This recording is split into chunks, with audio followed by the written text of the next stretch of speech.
On my part, as Director of Ukrainian Institute London, I would like to thank Jewish Museum in London and Ukrainian-Jewish Encounter for this wonderful collaboration.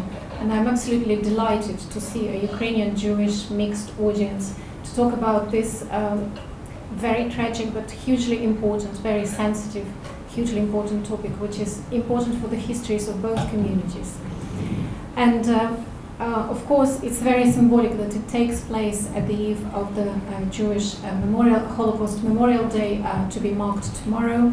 Thousands of events will be held across the UK, and we are very proud that we are making our humble contribution to this.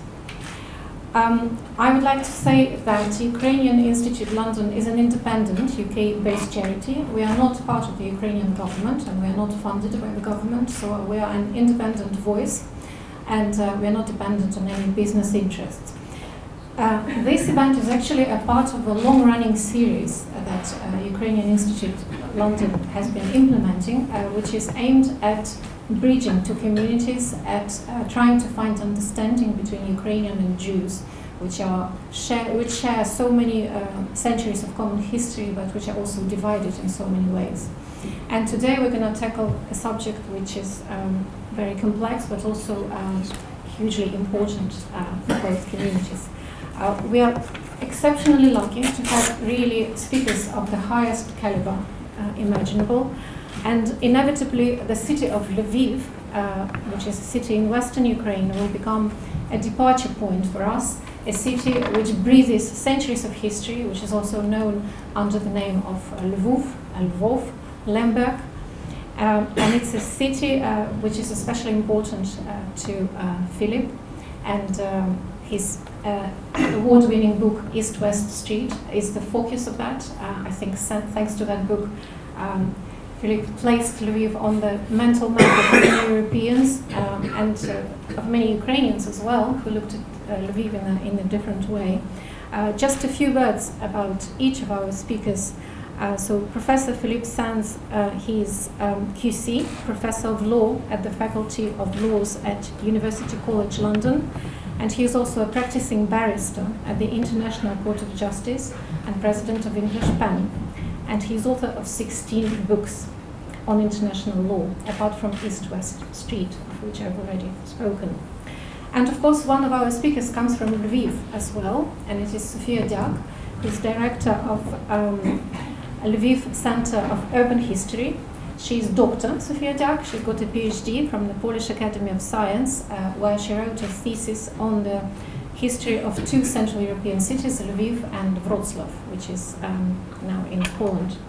And she's regularly taking part in various academic exchanges in many, many countries.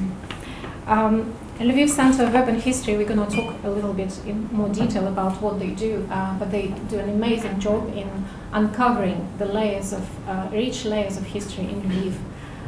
And of course, Jewish history is a very important part of that. And you saw images of Nikita Kadan. Also, these images were unveiled in Lviv for the first time as part of an exhibition in 2016, I think, which was called Unnamed. And Nikita comes from the city of Kyiv, the capital of Ukraine, just like me, actually. And it's also a city which holds lots of sad pages linked to Holocaust, such as Babyn Yar massacre. And Nikita is one of Ukraine's leading contemporary artists and a curator. And his work is often informed by the discourses of memory and identity in Ukraine. And he's also part of an artistic grouping in Ukraine, which often speaks against the official discourse of memory, as you could guess from his presentation. So I think we will try to push a little bit the notion of time and place in our discussion, but we will start from Lviv. And I would like to start with the following image, which I'm sure speaks volumes for Philippe and for Sofiya. And I probably would like to ask them to explain what it is and what it means for them. I think we can do this, we can speak here, Mike. Good afternoon. Thank you for the invitation. Thank you for organizing this conversation, probably don't have to turn to see this image and rather many others that are evoked when here that I have in my mind then thinking about this place. So I would like to first to describe what this place, the name of this place. It's the site of the Golden Rose Synagogue with the remains.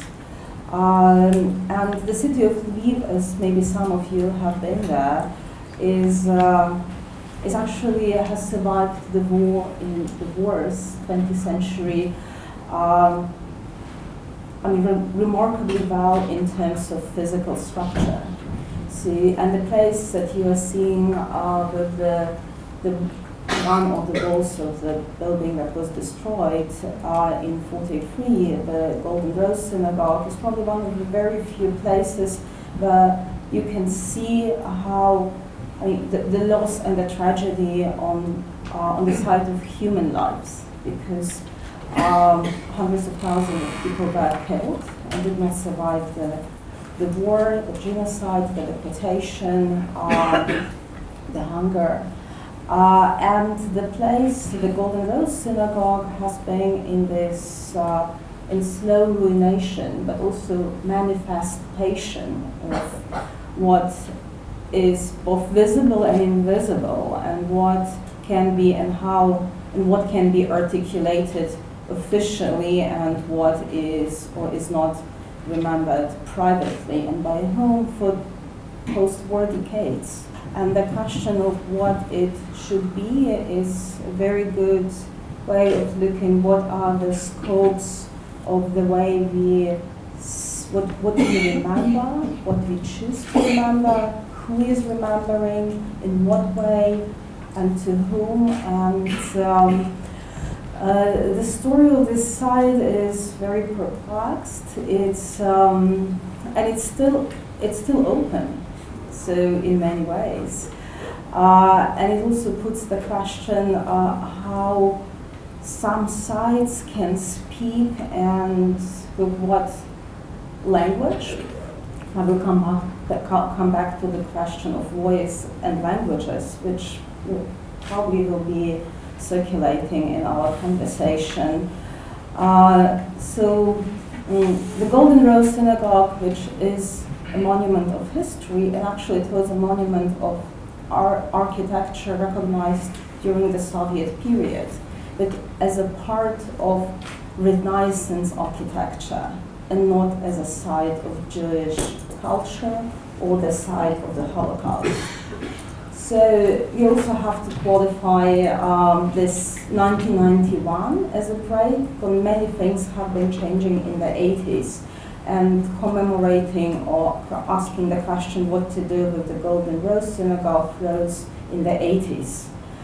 And it was in the 1990s that the plaque has been installed saying that that was a synagogue and that that was destroyed, like marking it, shifting it from the art history or history of architecture into the Jewish history, and also into not only into the human dimension of laws. But then it has been decaying, and was a site where basically there was very hard to read anything about its history, but it was also in a shape which was undignified. And the Center for Urban History organized a conference which was about talking about urban heritage, and then Jewish urban heritage in Eastern and Central Europe. And out of this conference in 2008 came an initiative of what to do with this site, how to take the responsibility, and also the question of who has to decide, which is still very much an open question, because the cooperation of several institutions included some institutions, but also there were institutions and organizations who had different opinions. So therefore, it's also a site which gives voices, and also gives voice to the big question: who is stakeholder, who is responsible and who has the right to make a decision and be accountable for this decision. And the decision was to create a memorial site, and a memorial site which would involve, and that was crucial, city. So city in terms of municipality. And this is, in terms of sharing narrative, which is a word which was used here, is also about sharing input from different institutions. Because we talk about NGO and academic as the Center for Urban History. There was also a German initiative on urban renewal, coordinated by German government. But crucial element was the city, the municipality, because it's not only about Jewish history and Jewish organizations and Jewish heritage. It's also about city's history, city authority, and shared heritage as a part of the city's story. And to wrap it, so you see that the memorial has included, it's fitting into what has been there, the part of the wall marking the site of the Beit HaMidrash, and most importantly, a set of stones with quotes, with texts, and stones which have no text. And the quotes that were chosen in cooperation between academics from different countries and researchers and representatives of Jewish organizations in Lviv, because it's also about authority, who has the authority to decide what and where is written, which words go to the wall and which don't.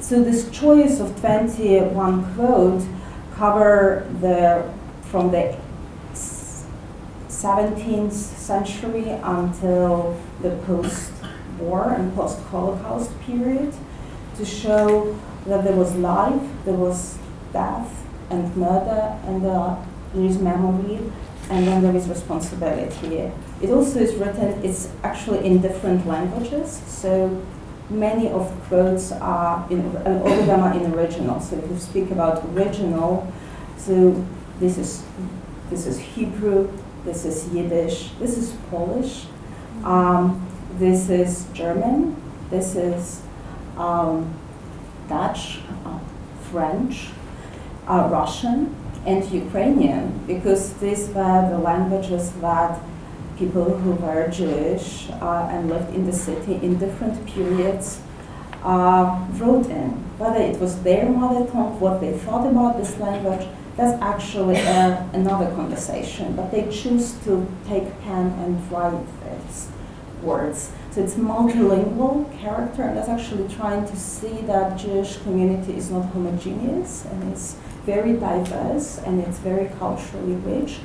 And there are stones which are empty, because while we have so many testimonies, there are actually many more people who lived, and many people who were killed, who never had a chance to live any memoir, who were either illiterate or didn't have a paper, or could not write. And actually how see that the history speaks to us not only in the voices which are written, but also reserving this space in our imagination that there are so many people who never left a record.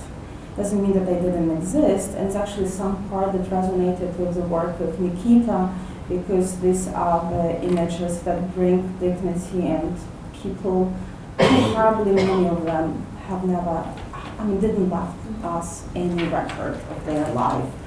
But they were alive, and they were there, and it's a part of the story and our story and history to tell and to be aware of. We will talk definitely, as Ukraine decided that it wants to talk about this lost history.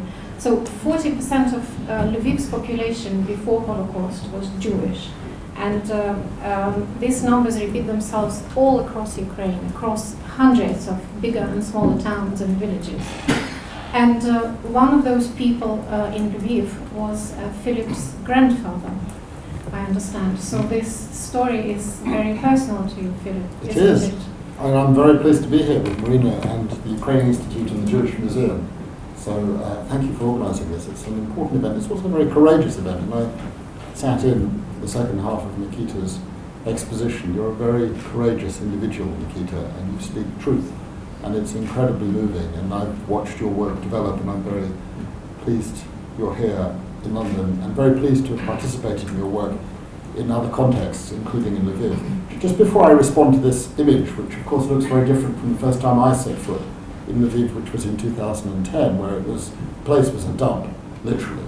And this is a real extraordinary transformation, which has taken place as a result of the efforts of many different people, but Sofiya is not going to say it, but I can say it. She is one of them. She is probably the main person who has transformed efforts, and I just want to very publicly thank her for that, but also for the incredible assistance she's given me in the writing of East-West Street, which could not have been written without her and the other Ukrainians who opened their arms to me. I think of Ivan Horodisky in particular, my wonderful doctoral student who helped me do so much archival research with Sofiya. So we're here as an expression of real, genuine, collegial collaboration, and that is a fantastic thing. So the space that you see is the space of this famous synagogue, Golden Rose, 16th century. I don't know if my grandfather ever went there. He must have known about it, but he was born in 1904. Those of you who've read East-West Street will know the story. He left in 1914, so it was certainly there and would have been a vibrant, functioning place. By the time I got there in 2010, some of you will have read about my visit to the restaurant, known as the Golden Rose. Not the most fabulous of restaurants, I would say, for many reasons. But it has changed. And in a sense, my arrival coincided with 20 years after the real independence of Ukraine.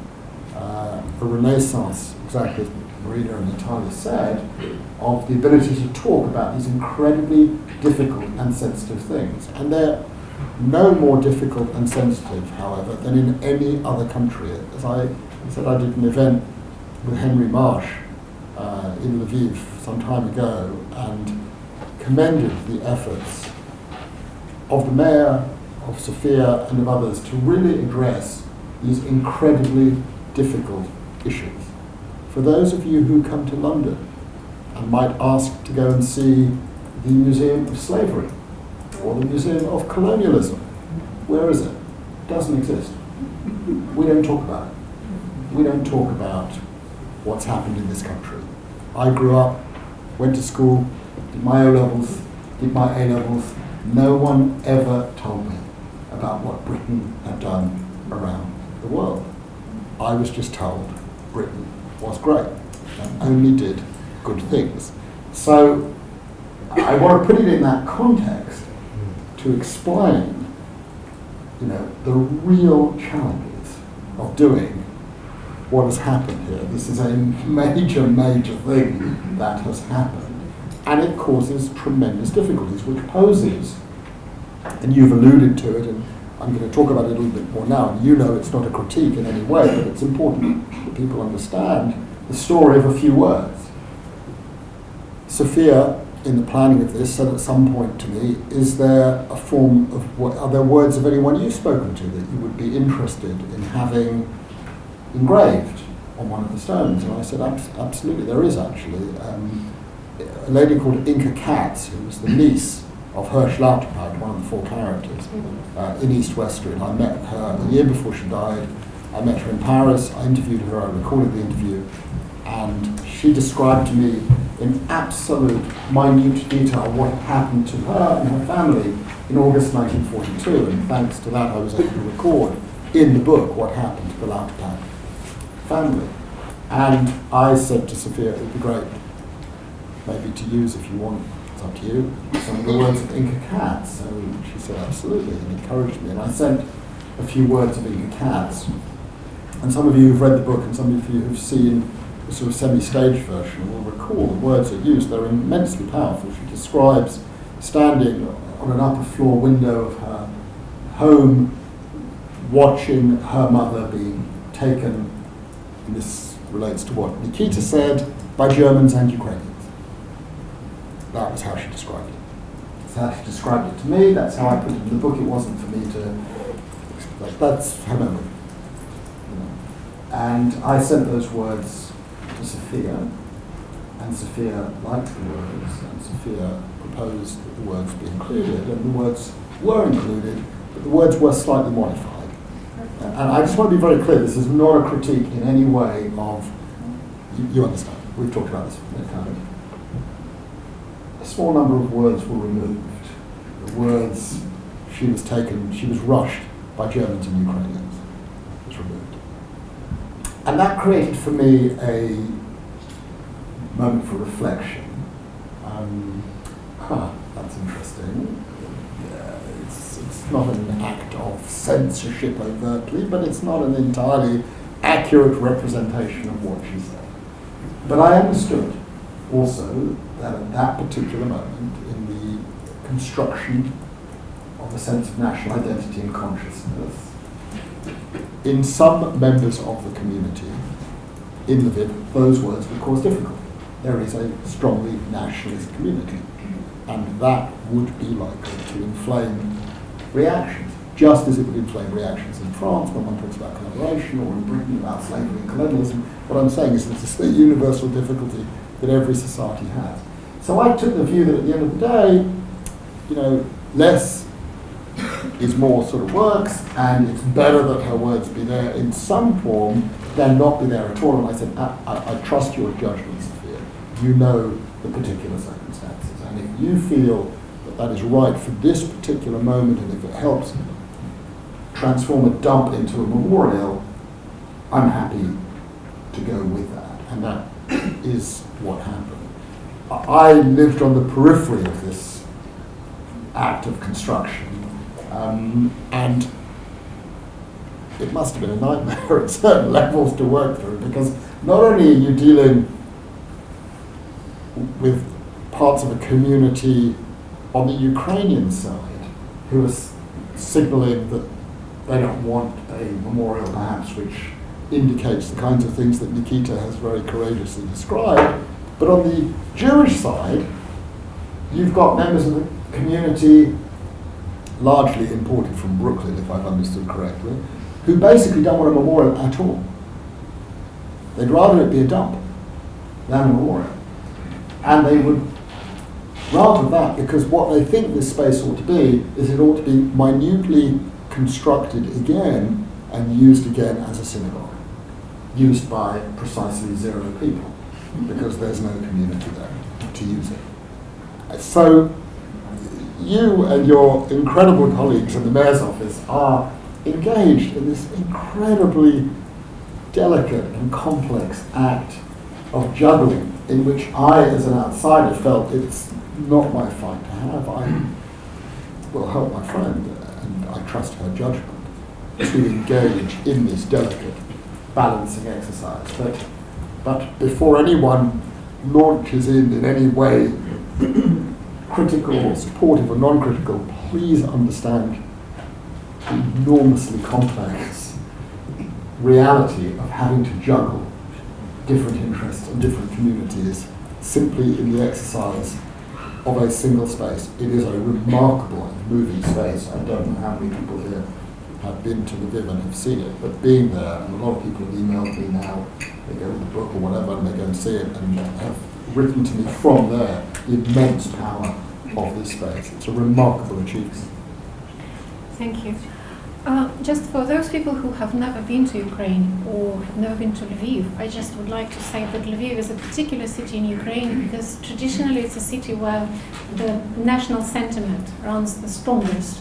And it's also a city which made a huge contribution to Ukraine acquiring its independence after the collapse of the Soviet Union. So it certainly played its role.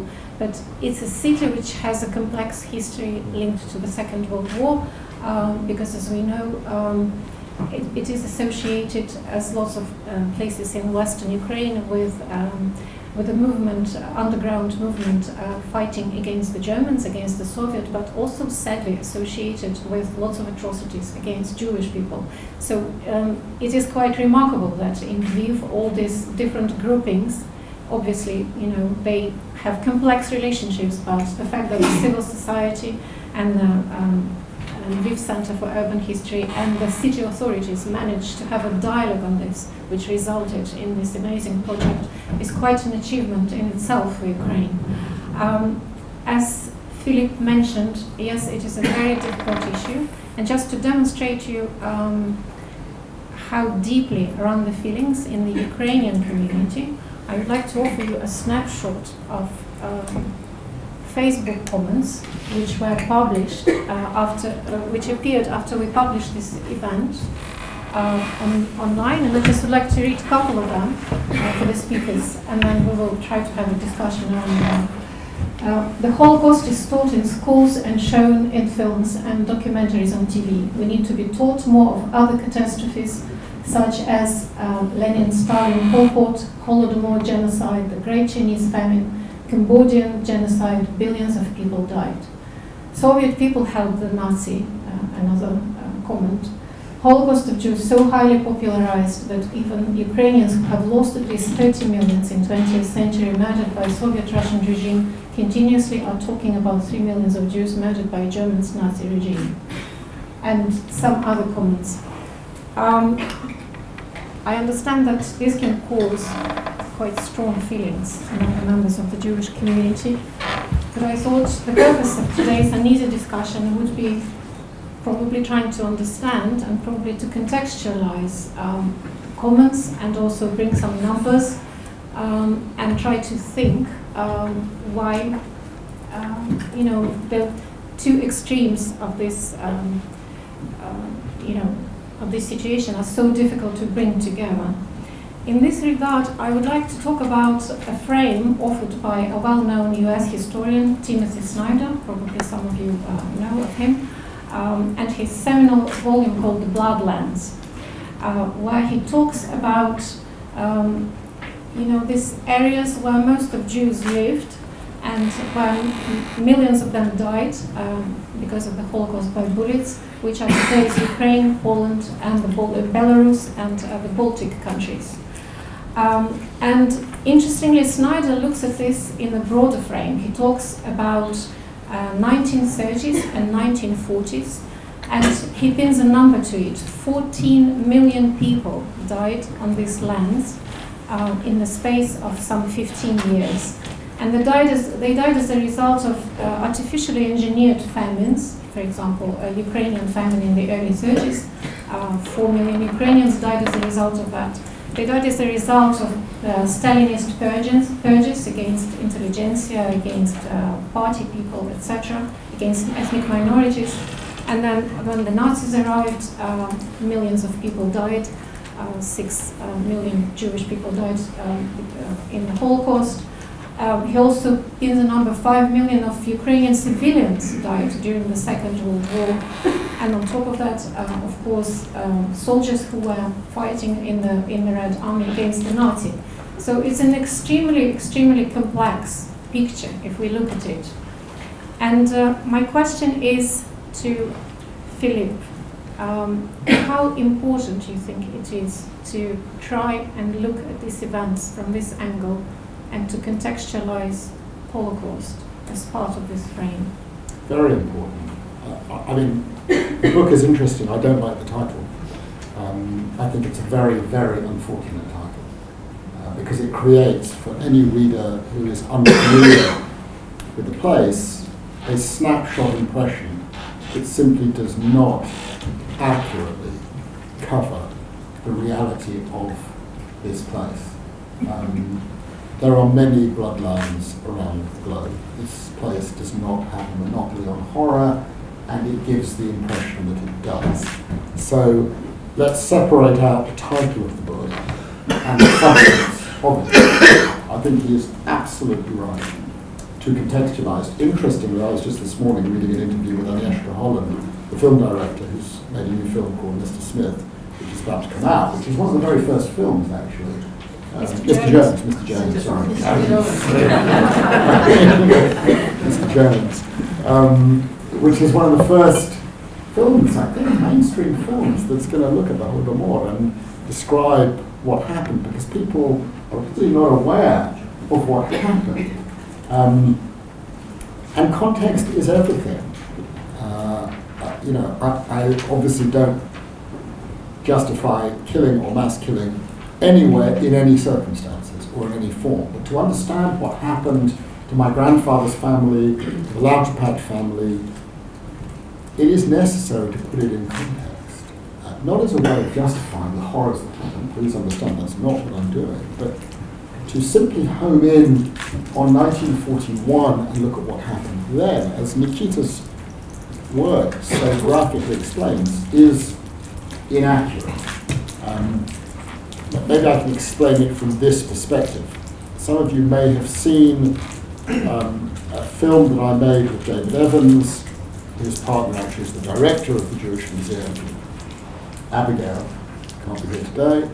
A film for BBC Storyville series called My Nazi Legacy. And there is a scene in that film where we went to visit the annual commemoration of the Waffen-SS Galicia division, which you've seen referred to here in different form, created by Governor Otto Wächter in the spring of 1943.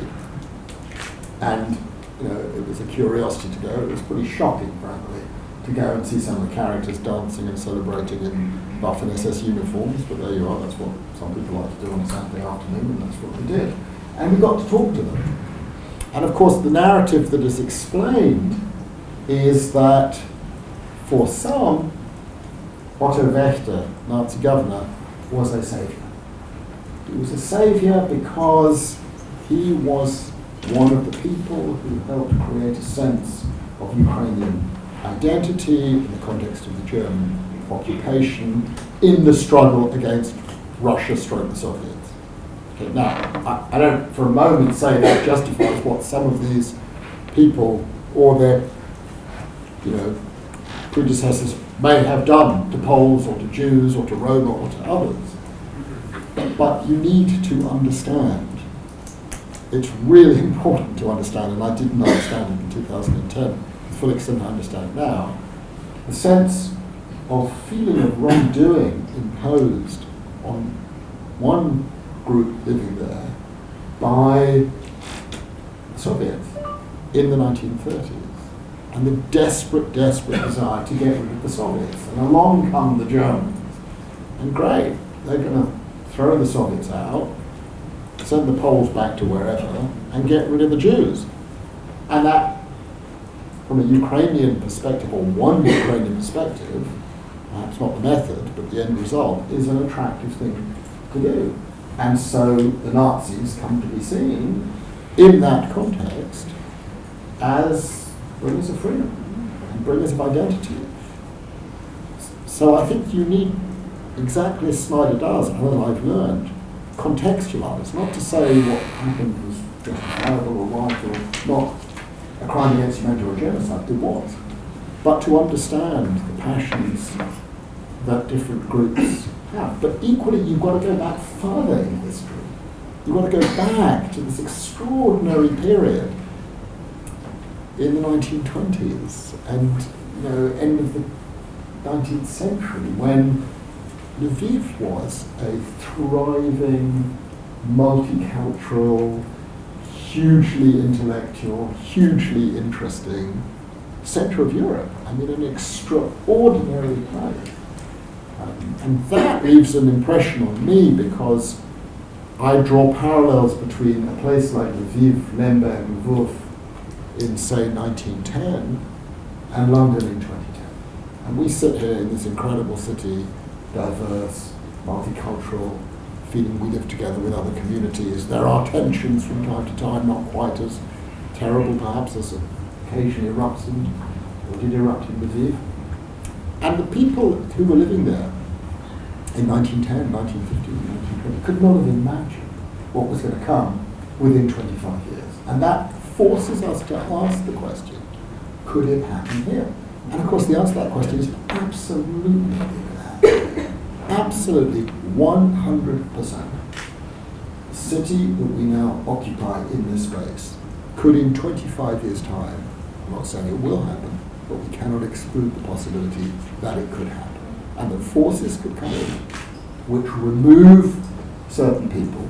Brexit, in a sense, may be an early precursor to what is coming, with for the first time people in the city feeling uncomfortable. Maybe I'm not so wanted. Maybe I should leave. Maybe it's time to get out. So you then go back even further into the 19th century, the 18th century, and you see the richness intellectually, artistically, in literary terms. And it's not right to stop in the 20th century and call it a bloodline, because it's much more than that and much more complex than that. So context is everything, but perhaps Tim Snyder's context doesn't go far enough. I would like to pass over to Nikita now, because Nikita comes from Kyiv, and it is important to remember that Kyiv has been, part of the Soviet Union much longer than Western Ukraine. There are no Galician towns in the east and the center of Ukraine. At the same time, eastern and central Ukraine was a place where famine raged, which didn't touch Western Ukraine. Just to remember that, all these different parts of Ukraine, they were part of Poland, part of Soviet Union, and it's really complex history and many layers of it. My question is to Nikita. I know that some part of your project, which was called Unnamed, and I mentioned that it was presented in Lviv 3 years ago, they also referred to Holodomor. That's what artificially engineered famine is known in Ukraine. Do you feel that your narrative was instructed by Tim Snyder vision at looking at the context of mass violence in Ukraine in the 1930s and 40s? Or how did it come about, that frame? Yes, there is an image of peasant which is taken from photographic documentation of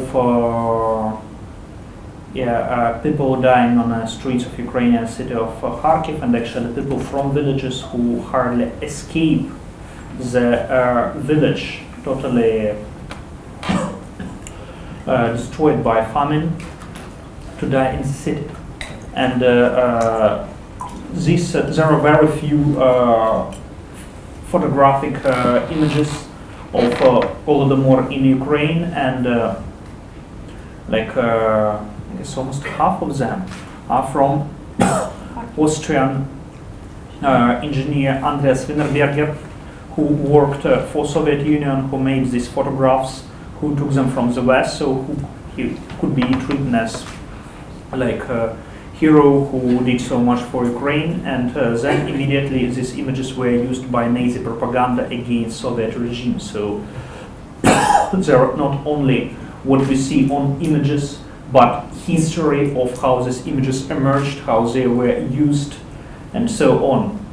With each image of the project, it's not only about what happened then, but also how it was looked at, what happened with the image after, and how do we look at it now. I read the book Bloodlands before making this project, maybe 2 years before that, but I cannot say that project was somehow inspired by this book, or that I made any sort of illustration. No, I think even more it was inspired by a very sharp discussion which take place in Ukraine, in between of Ukraine and Poland, Ukraine and Russia, Ukraine and Israel, about current Ukrainian politics of memory, and about how today's Ukraine builds this heroical myth of people who struggled for Ukrainian independence, who for certain period struggled against both Soviet and Nazis, and for other period they were Nazi collaborators, and who take part of responsibility for terror and mass murders, especially against Jewish people, but against Polish people as well. And so it was my source, not only like historical book about what happened in the middle of 20th century, in first half of 20th century, but also like current writings, very like politically engaged. And I went for sources to the different sides of the discussion and never trusted anybody, but just looked at them as like a phenomenon of, say, human coexistence. Oh yeah, but anyhow, Snyder was one of my sources, as well of writings of John Paul Himka, who is like a very strong Ukrainian diaspora writer, really strong in his critique of Ukrainian like ethnic nationalism and xenophobic ideology. And it's a very big pity that I read the book of Philippe when I already made, let's say, this body of work, like main body of the project, but now I develop it, I make the new steps, because sometimes I invited like 4 exhibitions to exhibit these projects, and when I got new knowledges through such events as today, through such texts as Philippe's book, I use these knowledges in making new works. So sometimes I add something to the project, yeah. So I'm learning all the time as an artist. I'm like amateur. I'm dilettante in this field. I always learn from historians, but also when I communicate with historians, I see that some of them are, like, let's say, people of pure science, of the pure willing to know what was truth, and some are like people who have certain political and ethical positions and who are engaged people, and some are just servants of different like political parties, political propagandas, and so I listen for them also in a different way. But I learned from historians a lot, and like Blandland's book was one of the sources. And for me, it also was sort of engaged source, because some aspect of this very important book is about like equalizing of Nazi and communist ideology, which I deeply disagree. Because we for sure can and we have to compare like Nazis and Stalinist crimes against like Ukrainians and against other people, but same time like what we call politics of decommunization in today's Ukraine is built on equalizing two very unequal ideologies, and it's a big intellectual and ethical mistake which I'm in struggle against. So reading Snyder for me, it's like one more example of critical reading. Like I'm like a dilettante which doesn't have any trust, like except of trust of like a very idea of truth which helps people to like coexist in a common world. My question is now to Sofiya. Obviously, Nikita now mentioned about this official discourse of memory which emerged in Ukraine and became particularly strong in the last 5 years. Which was, of course, linked to the situation Ukraine found itself following the Maidan revolution of dignity, also the way it is known, in 2013 to 2014, which was followed by the annexation of Crimea and the subsequent war in the east of Ukraine. So Ukraine is still pretty much fighting for its independence, and there's a very strong demand for a new narrative of national identity. And there's this institution in Ukraine, of which Nikita just spoke, the Institute of National Memory, which is a government institution meant to help to promote this new narrative. Inside artistic community, there's lots of intellectual community. There's lots of opposition to some of elements of this narrative. In particular, the status of heroes, which is now being pinned on the leaders of this underground movement in Western Ukraine, chaired by Stepan Bandera, which is still a legendary figure for many Ukrainians. There's a school of thought, a question to you, Sofiya, that this kind of narrative is very much, should be viewed as a counter-narrative to the myth which is actively promoted by Russia, a myth about great patriotic war, about Russian people defeating Nazism, and as it's a counter-narrative against the narrative that was imposed by this abusive system. And in a way, should it be viewed as such? Could it be justified in any way, at that stage of development that Ukraine is now, in your view? That's one question. And the second question, purely factual. Do we have sufficient historic evidence pointing out to complicity of the members of this movement to the atrocities against Jewish and Polish people? Can we unequivocally say that that's what's happened? Is it researched enough to state that?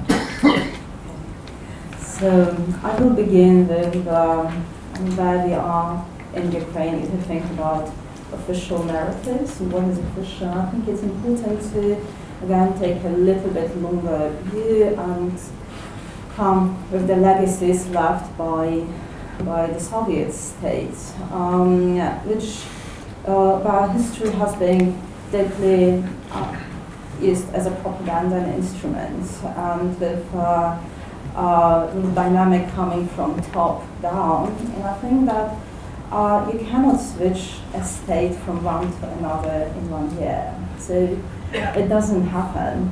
You can. So we do have over the last 3 decades so much remains of the Soviet state, and so much things which are new. And I think that one of the remains is this instrumentalization of the past and this organizing institutions and policies which are state-centered and very vertical. An Institute of National Memory, be it in Ukraine or actually be it in Poland or Lithuania, that they exist, actually a part of the state running this top-down proposal, which gives us the question whether, what is the price for that? And can we have a conversation and a discussion where different voices are not only here but respected in this construction?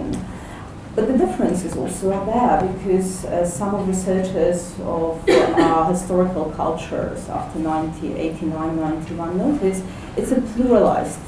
It's actually it's conflicting, it's uneven, it's contradicting, but we are talking about pluralistic setting. So where, for example, and it's not only about state versus civil society, there's also different part of states, like being state institutions, taking different approaches or coming to different views.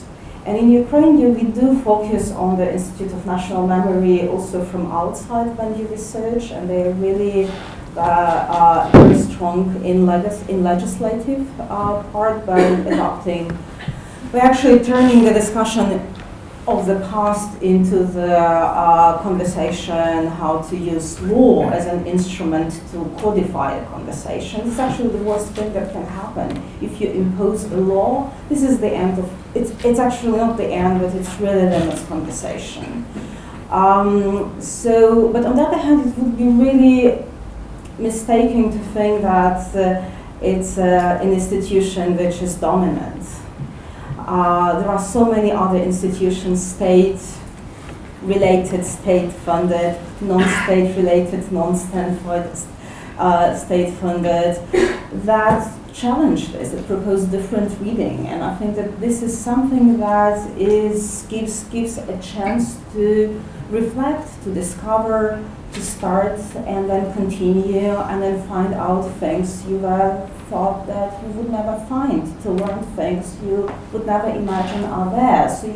Because it's not a prescriptive approach to the past. It's a past where we have a conversation.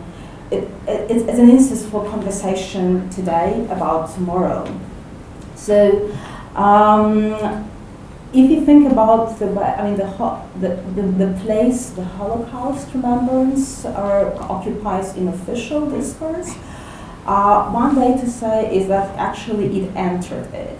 It officially exists on the agenda of politicians. The president of Ukraine would go on a certain date to a certain place, certain events are happening on a local, in regional centers, where state officials with NGOs and Jewish communities would go to the sites of atrocities to remember.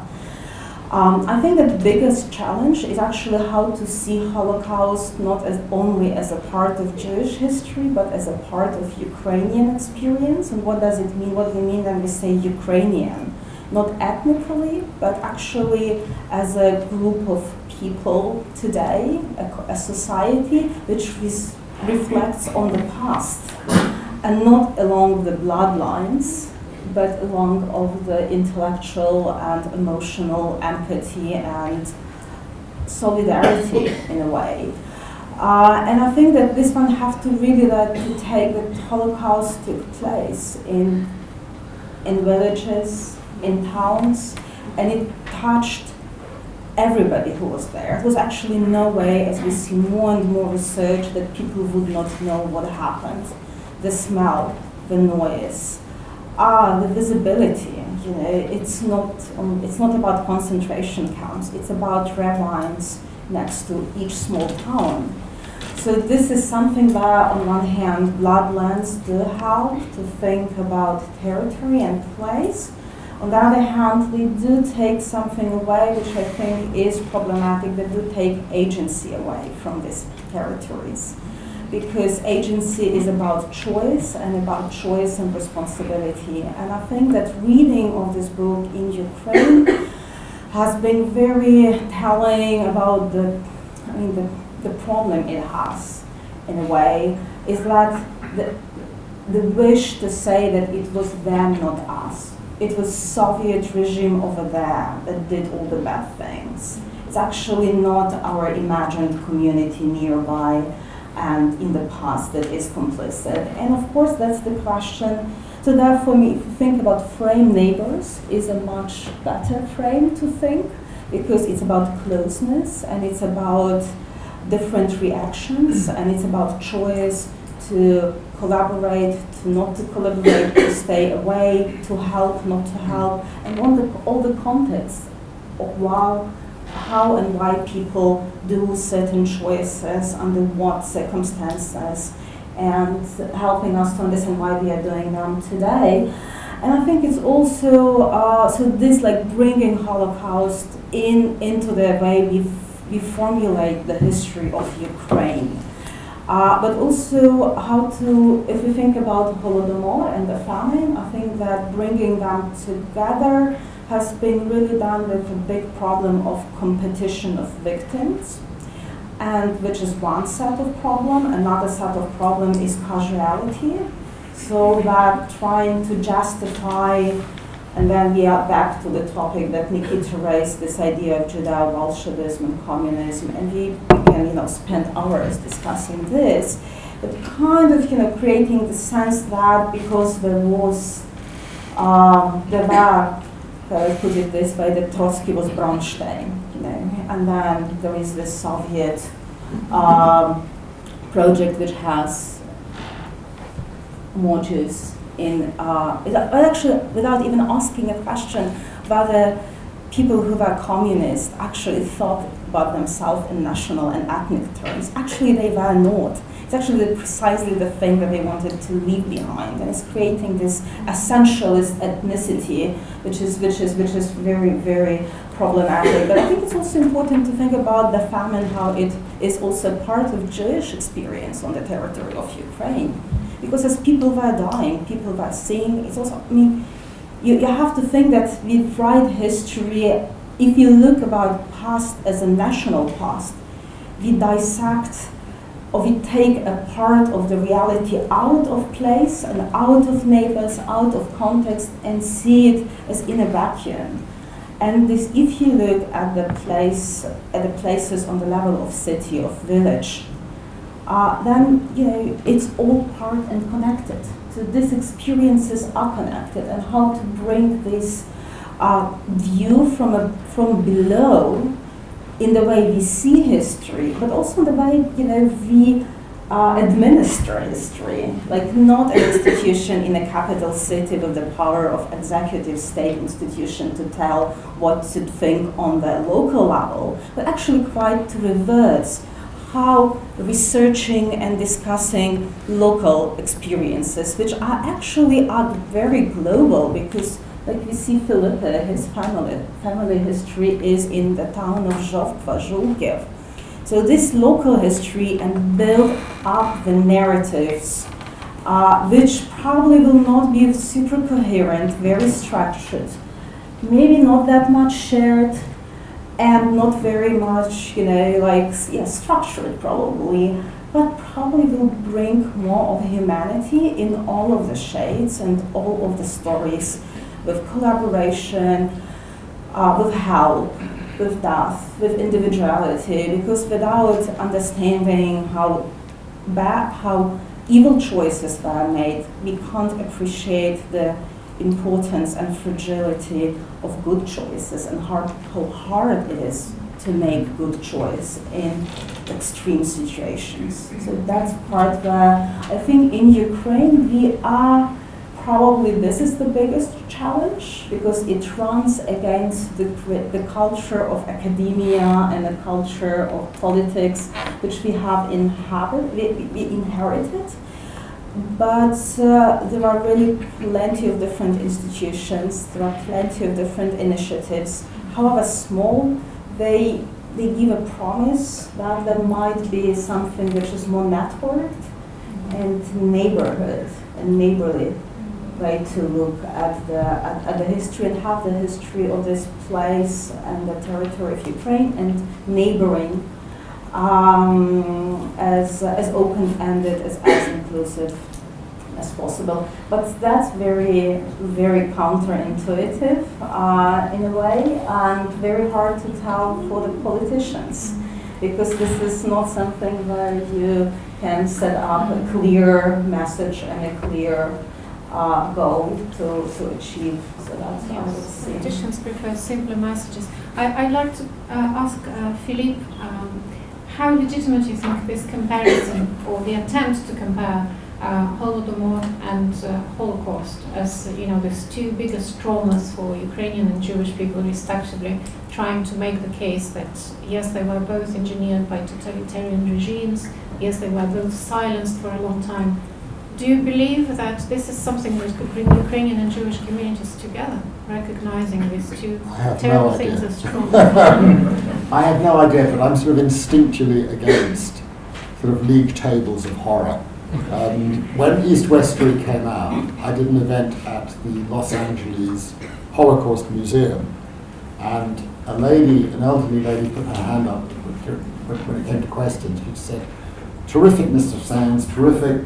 But I didn't hear you say that the Holocaust is the worst thing that ever happened in human history." So I could work out from her accent and where she was coming from that this is someone who'd come from Europe, that this was probably someone who had been through an absolutely terrible experience, and I wanted to be respectful, and without actually saying, yes, actually, I think that it's the worst thing that ever happened in human history. And so I said, well, in my work, you know, I deal with cases all over the world, in Rwanda, in former Yugoslavia, in Congo, in Kosovo, in Cambodia, and my feeling is that when I meet people and talk to people who've been on the receiving end of horror, for them it's the worst thing that ever happened in the whole world, and that is totally understandable. It's not a numbers game. And she persisted, and she put her hand up again and said, yes, but Rwanda was different. In Rwanda, they did it with machetes. They didn't burn people after they killed them. So what do you say in that circumstance? On the one hand, you want to be respectful of this person who's been through the greatest trauma imaginable. On the other hand, actually, each set of horrors has to be understood in its own particular context, and for the victims of any particular act of horror, that is a terrible thing that has happened, and it's not actually, I think, socially very useful to have comparisons either between the Holodomor, you know, and what happened in the Nazi period, and I feel that, you know, particularly strongly. Including in relation to the commemoration of the Holocaust and the Holocaust Memorial Day, which in the United Kingdom, very wisely, is commemorated also by reference to other acts of horror. And at one point I was on an academic advisory council on how do you choose the other acts of horror, because there's so many. How do you decide which ones you're going to, you know, put the accent on and put in yellow emphasize? And so the answer that I got, and I'm paraphrasing, it's not precise, was basically, well, it's difficult, so we needed to find criteria and have some help maybe from the Foreign Office, and basically the criteria was it has to have been recognized by an international court as a genocide. And if it's not recognised by an international court as a genocide, we don't do it. So I said, oh, well, I can see that's one criteria, but it has all these crazy consequences. Firstly, it means that anything that happened before the word genocide was invented in 1945 doesn't get mentioned. And that's very convenient if you're in the Foreign Office, because it means you don't have to say anything about Turkey and the Armenians, and you can put all that on one side. Whilst ignoring, and people forget this, the International Military Tribunal, when it gave its judgment on the 30th of September 1946, did not mention the word genocide. It was argued, but the tribunal rejected the characterization of what happened as a genocide. Okay, point to make. And then, of course, it means that, as I put the question, the commemoration of the deaths of 8,000 Muslim men at Srebrenica is part of Holocaust Memorial Day, which it is. But the murder of 3 million human beings in the Democratic Republic of Congo at the same time is not mentioned, because that's only a crime against humanity. But what is the social utility of that? Why is it socially useful to have these kinds of points of comparisons? It makes people feel pissed off that they're not in Division 1, but they're in Division 2. And when people get pissed off, they start doing bad things again. So, that's a long way of answering your question. I get really nervous when we start to ask to compare, because once you start to ask to compare the logical places, well, which one was worse, or was one worse than the other, or I think you've got to start. In a sense, it's another way of saying what Sofiya has said. I think it's much more useful to go back to the individual human experience. Okay? Someone who's on the receiving end of an act of horror, whether it is one of millions killed in the Holodomor, or one of 6 million Jews killed in the Holocaust, or one of the 50 gay or LGBT people killed in a bar in Florida because they are gay or LGBT. Okay? An act of horror. is an act of horror. An act of mass killing is an act of mass killing. To understand it, to contextualize it, league tables and comparisons lead us to a very dangerous place. Just talking of the power of individual stories, there's a Holocaust survivor living in London called Lily Stern-Polman.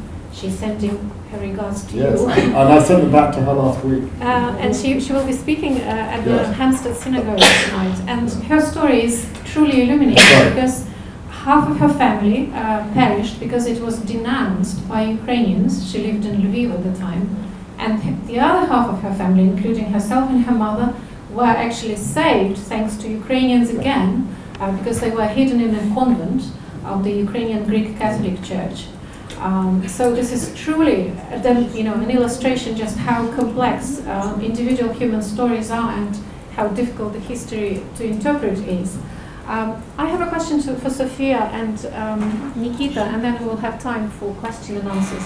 I'd like to quote a well-known Ukrainian historian who comes from the city of Lviv as well, Yaroslav Hrytsak, who also teaches at the Ukrainian Catholic University with which we are affiliated.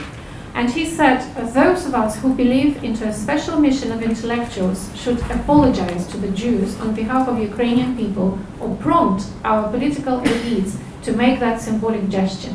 Only then we can start making references to the very special context of Ukrainian-Jewish relations.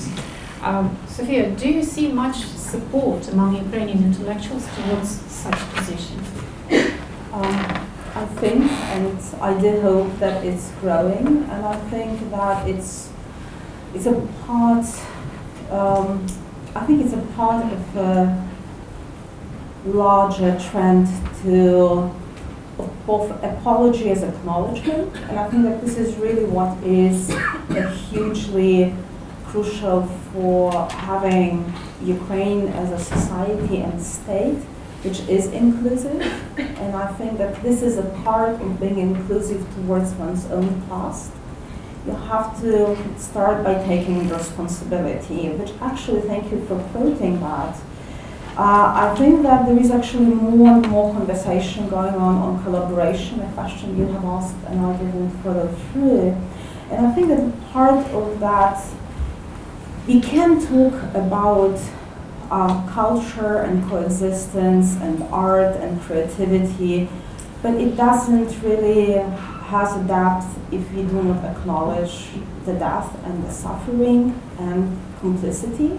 And only by acknowledging that, we actually say that it's, we can move on.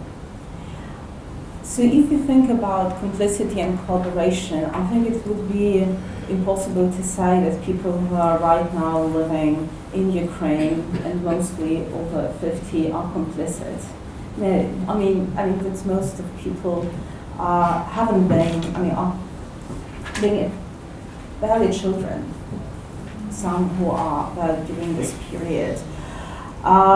If we think about how many people collaborated, I will come back to that, this was a particle of society. But I think that the problem comes when we take and uncritically celebrate and on top of that honor people who were complicit. Because in this moment, we actually take the responsibility today. And I think therefore all the problems with having names put on the streets, monuments put to the squares,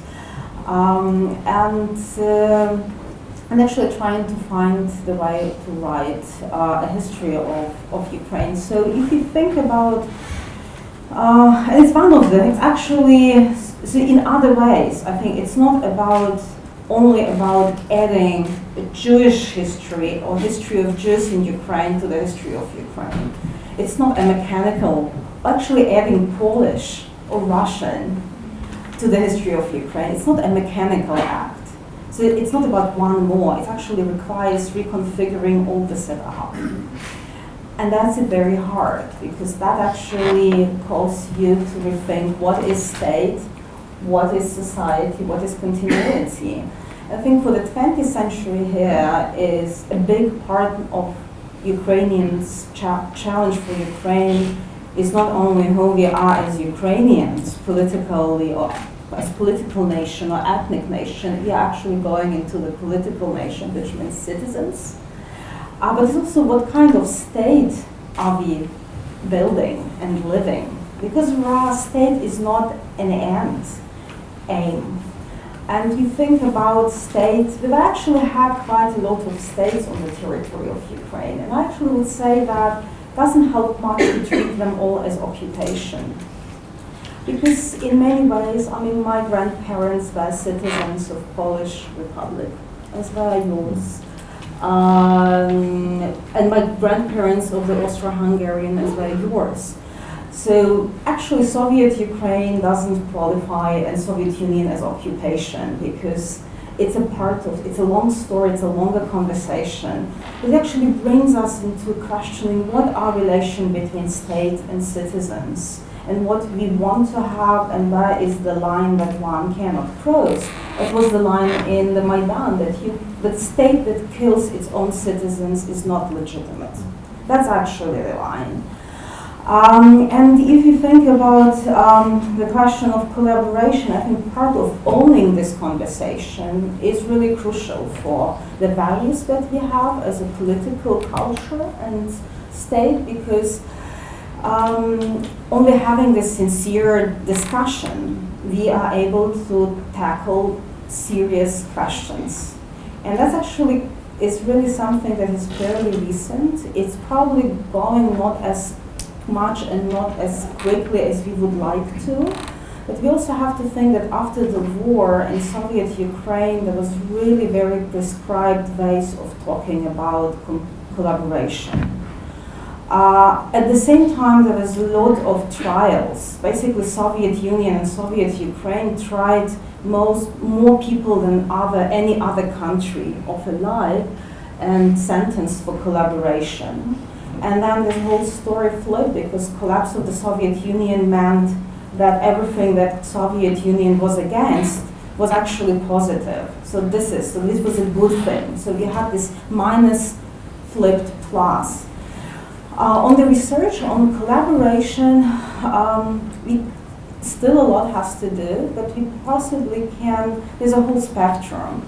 We probably can say that on the territory of Ukraine, none of the states has been collaborating. As for example, Vichy or Norway, because Polish state has not been collaborating as a state with Nazi, with the Third Reich. Neither was Soviet Union from a certain period. Then we'd actually have a really very hard question to ask, what means when the war started for the Ukrainians. Because, for example, the war for the western part of Ukraine, of contemporary Ukraine, started on the 1st of September. I mean, think about that. Already Nikita mentioned that Ukrainian insurgent army. There was Polish army. So Polish army interwar, Poland had an army. 120,000 of Polish citizens who were Ukrainians were in this army. And the brother of my grandmother was taken captive by German army in the west part of the border of Poland. In Ukrainian insurgent army had only around 70 to 80,000 people enrolled. So even in the sheer volume, there were more stories in this and less in there, but we completely do not include this experience. Then the other one is that over the last decade, the input of the Red Army has been really downsized. So this is a really big problem because. And also separating Ukrainian input most of the family albums in Ukraine, whether the family would speak Ukrainian or Russian, would have a picture of a soldier of the grandfather or grandmother in Red Army uniform. So you actually do have also this part of experience, huge part of experience. We are talking about 4 to 7 million, you count. So this is actually all has to be fitted in. If you think about the organization of Ukrainian nationalists and two wings, politically they did collaborate. I mean, they did. And then they stopped at different periods, depending on the choices and the setup and the way the war was going. Ideologically, Organization of Ukrainian Nationalists was a right-wing institution or organization which was affinity and close to fascist ideologies and right-wing radicalism. So this is something that we have to really, we actually have quite a body of research analyzing that. I think that we do have to clarify how we talk about this now and also how we publicly include the story of this organization, but also how we interpret and how we analyze it. And I think that this is really is not what is, it's something which happens very slowly. Yes. I still would like to pass the mic to Nikita again and to have a very quick flick through his images and to have his concluding commentary, and if you would like some reflections on the issues of responsibility, and then we will open up for questions and answers. Actually, I can agree with Sofiya in all positions, and my work is clearly and openly against of politics of any glorifying of any Nazi collaborators in Ukraine. So here I even don't want to say that it's so complex that these people take this position and that position that they had a double historical role. No, in my opinion, like collaborating with Nazis makes your historical role totally single. How public presence of these works and of project of Neoznaczenie, unnamed, initiated by Sofiya, is like a gesture of struggle for public field and for this memorial discourse in Ukraine. Now this project was shortlisted for main national award in a field of arts, and for me it's a sign that this nationalist and xenophobic politics is not dominating Ukrainian public field. Doesn't mean that it's absent in Ukrainian public field. It's present and it's really powerful, but it's not dominating. And somehow, for me, each case of presenting the work, of work like this, of not being censored, politically sharp and engaged critical art sometimes is censored in Ukraine. We got lots of cases, especially in state museums. But I succeed to exhibit works of this type, and it got resonance. Often it was really like this conflict type sort of resonance, and these comments which we have seen in English, it's like nothing in comparison to what I experienced in Ukraine. And it wasn't from the side of marginals, it was from the side of like big and influential groups, and actually activity of Ukrainian Institute of National Memory, especially during ruling of its previous director, Vladimir Petrovich. It was about this right-wing nationalist hegemony in Ukrainian public field, and actually during new director I don't see this fast transformation. I believe that this influential institution will transform a lot, but now I see the signs that they don't rush. And yeah, so let's say even with my artworks, I'm in struggle. And on 19th of January, we had the day of remembrance of victims of extreme right-wing violence. The day when Stanislav Markelov, like a Russian advocate who struggled against neo-Nazi, and Anastasia Baburova, like activist, they were killed by Russian extreme nationalists. And in post-Soviet countries, there is manifestations of remembrance, and they are against new Nazis. And we see that there were more extreme right-wing than anti-fascist on Mikhailovska Square in Kiev.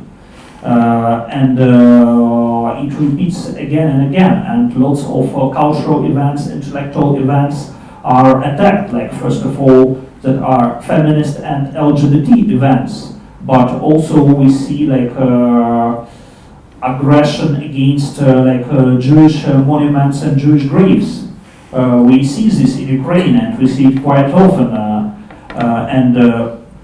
Like if Russian propaganda connects it with Maidan and like period of Ukrainian newest history which started in 2014, no, it's not like that. It was before as well. And extreme right-wing, extreme nationalists are influential part of Ukrainian society since we got independence. And in different periods we get more or less chances to defend our public field against xenophobic ideologies. And I see that now we have some chances, and historical science and culture, there are people in this field who are ready for struggle. So this is what I can say. We are not only in a period of transition, we're in a period of struggle. So that's it. Thank you. Just in a minute, I'll open the floor for questions. Just would like to say that we would really appreciate if you spread the news about this discussion on social media if you are on now. Please don't hesitate to tag Jewish Museum London, Ukrainian Institute London, and Ukrainian-Jewish Encounter.